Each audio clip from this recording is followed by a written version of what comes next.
They're lying. How money does buy happiness. Let's check this out. You're happier having more money? Yeah. Yes. At what point would you say the money kind of has a diminishing return on your happiness? I don't know. Somewhere like this. I mean, these are kind of cheeky questions, but because this will get a lot of hate. I don't know. Like when you start earning 50,000 to 100,000 a month, most things are pretty good in terms of like you can do almost like the economy is not built for people who. The economy is built for people who earn 75 grand a year.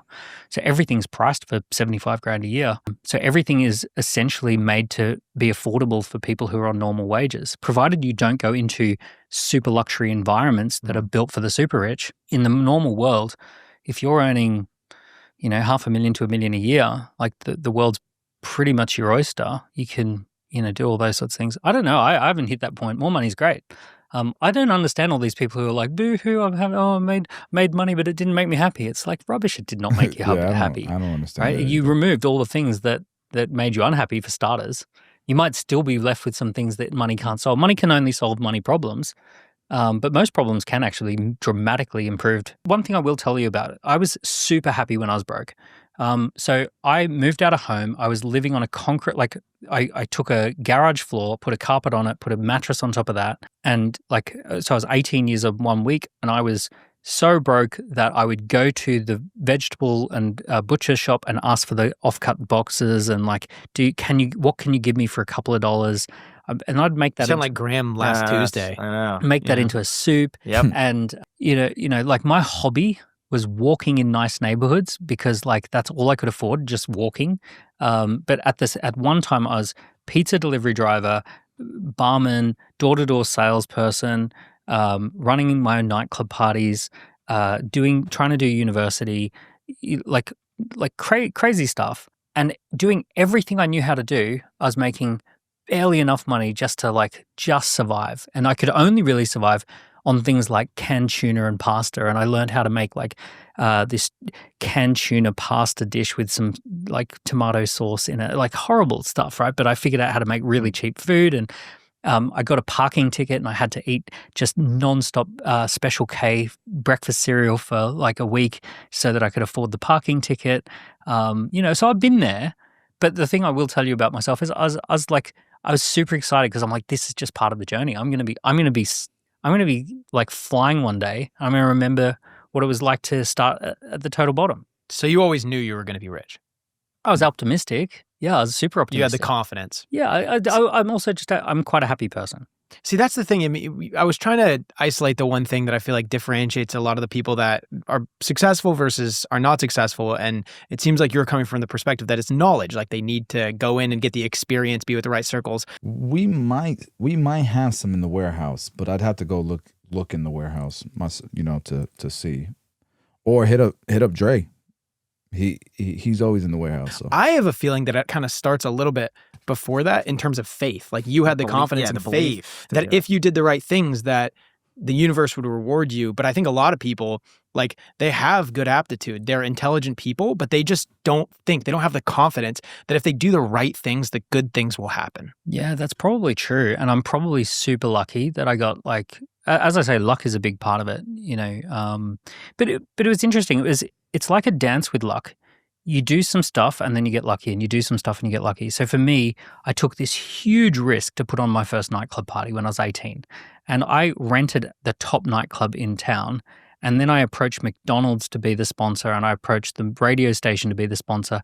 And they said yes, but I had committed to this venue. And then I run this nightclub party, and I think I made, I don't know, $5,000-$6,000 in a night. And it was all cash, and it was wow, this is amazing. This was amazing, huge. And then I ran 6 of those that year. But then because I had done those nightclub parties, John took me on as his apprentice. So when I sat down with John for that first conversation, my mentor, he only took me on because he'd seen me hustling and creating the nightclub parties. So that luck came from this hustle. So bit of hustle, bit of luck, bit of hustle, bit of luck. Yeah, I think you got to keep, in my mind, there's no choice. You just have to stay positive. You have to have your eye on the prize. The alternative is being miserable, and it repels people. Is there anything that you've spent money on that's not worth it? Normally cars and sports cars and things like that are not like, it's shocking how physical things become extremely, like they lose their shine so quickly. Like I remember, you buy a really nice car, and mind you, there are nice cars and then there are really nice cars. You buy a nice car and it becomes a daily driver really fast. It becomes like the most normal thing. The value relative to the enjoyment drops off a cliff within about 3 to 6 months on those sorts of things. Experiences are always the best. Taking family on holidays, going to nice restaurants, putting together a group of like my wife puts on this amazing Christmas party every year, and like we invite all of our friends from the year and bring people around to the house, and she has like a jazz band and a magician and those kind of things. And those experiences, that stuff is just such a positive. So I think experiences tend to be really great. Having a fitness trainer is definitely a win. The negative stuff is all the status orientated stuff. Like the status treadmill is such a loser's game. Like getting into the whole, like I have to have Louis Vuitton everything, and then if I'm not seen in Louis Vuitton, then it's a disaster. Or like just being on this treadmill of having to spend 6 times as much as what it should cost on everything. Like I don't know. For me personally, I just haven't found that is, the juice is not worth the squeeze there. What do you think? Yeah, I would say in terms of things not being worth the money, 100%. I think status symbols like that, if you're buying them for that symbol, then I don't think it's worth it. I think expensive clothing is really not worth it. I think and then a nice watch is actually it's worth funny it. enough, a lot of the watches have been gifts. Yeah. Believe it or not, I wear them all the time. And the watches buy it, hold their value and they last a long time. Yes. So actually I would say that they're not they don't necessarily, the things that drop precipitously in value, like clothing, cars, those things tend to be. Yeah. Plus, a watch will get the right kind of attention, whereas like a Gucci, It just depends on the watch bag. too. Yeah, it depends on the watch. Yeah. Going into debt for stuff, really, like I know in the US there's a much bigger culture around just going to debt for stuff. I find personally, I just don't really like being on a debt treadmill for something. God, it better be worth it. What's your advice to broke people? I think environment dictates performance. That get around an environment where people are succeeding. You want to be around an environment where being disciplined around money and earning and success is the norm. When I was in my 20s, I got dragged along to Latin jive dance classes, and I felt so embarrassed. I thought, who goes to dance classes? And I just thought that's so counter to my identity, and I just didn't think this was a good thing. But as soon as I was around this group of people who go dancing, suddenly dancing was the most normal thing in the world. And I ended up doing it for 3 years and becoming quite good. And I remember just this idea of environment dictates performance. When you get in the environment, it becomes normal to do different things that you didn't think you would do previously.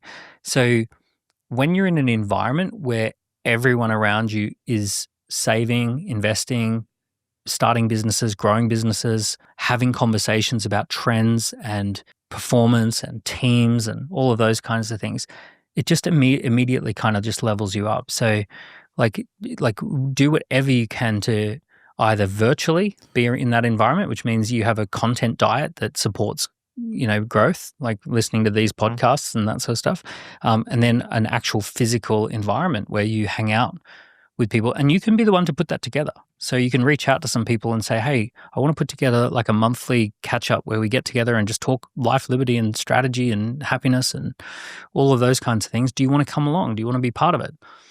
So you can even create a little environment like that. Yeah. People got to stop regurgitating that shit, bro. That, money don't make you happier. It does. But at the same time, there's extremes on both sides, so it's just balance, bro. It's just balance and doing things with purpose, right? Being purposeful, being intentional, and then you'll be all right.